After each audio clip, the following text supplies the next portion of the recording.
si on simplifie au maximum un appareil photo, c'est juste un trou qui permet de faire rentrer de la lumière et un papier photo qui permet de capter cette lumière. Donc en fait, ça, on peut dire que c'est un appareil photo. En fait, ça s'appelle un sténopé parce qu'on n'a pas d'objectif, on a juste un trou tellement petit qui reçoit de chaque objet qu'un seul rayon qui va ensuite traverser toute la boîte et se retrouver sur le papier photo. Quand on fabrique cette boîte, il faut que le diamètre du trou soit le plus petit possible, puisque théoriquement, pour que l'image soit nette, il faudrait que le diamètre du trou fasse la taille d'un rayon de lumière. Mais sauf que quand on réduit trop la taille du trou, on n'a plus assez de lumière, et donc il faut des temps d'exposition beaucoup trop longs. Donc sur le sténopé qu'on a fait dans une boîte à chaussures, on avait une largeur de 20 cm et une taille de trou de 0,7 mm. La largeur c'est important puisqu'il faut trouver la bonne largeur à laquelle l'image sera nette. Et donc pour notre trou de diamètre 0,7 mm, il nous a fallu une largeur de boîte de 20 cm, puisqu'en fait il y a une formule qui lie les deux, qu'on vous mettra en description.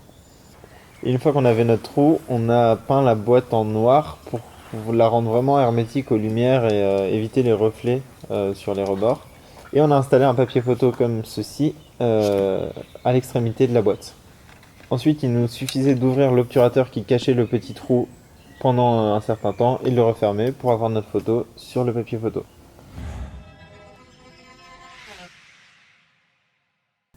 La première photo qu'on a prise, on a exposé 7 secondes et ça n'a rien donné en fait. Le papier photo n'a pas du tout été exposé assez longtemps, ce qui fait qu'on a eu une photo toute blanche en fait. Donc la deuxième fois, on a tenté plus large et on a exposé 45 minutes.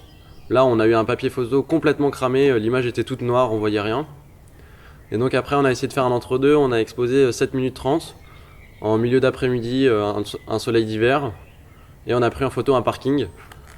C'était l'exposition parfaite avec cette météo, et donc on a eu l'un de nos meilleurs résultats. Dommage, c'était un parking. Le fait que le temps d'exposition soit très long, ça impose une nouvelle contrainte, le fait de prendre surtout des paysages par exemple. On peut pas prendre quelque chose en mouvement, on peut pas prendre quelqu'un qui marche, ou même un portrait, c'est assez compliqué avec des temps d'exposition de 7 minutes, ne pas bouger pendant 7 minutes, c'est assez compliqué. Donc le sténopé a eu surtout une utilisation extérieure pour des paysages ou des natures mortes. Nous, on a essayé de prendre une photo en intérieur, c'était vraiment fastidieux. On a mis toutes les lampes de chevet qu'on pouvait, on a allumé toutes les lumières qu'on pouvait et on est resté une demi-heure sans bouger. Mais ça a vraiment rien donné et je pense qu'il aurait fallu 45 minutes ou 1 heure peut-être. Après avoir chargé le sténopé d'un papier photo, mis en place votre obturateur, placez votre sténopé et laissez la magie opérer.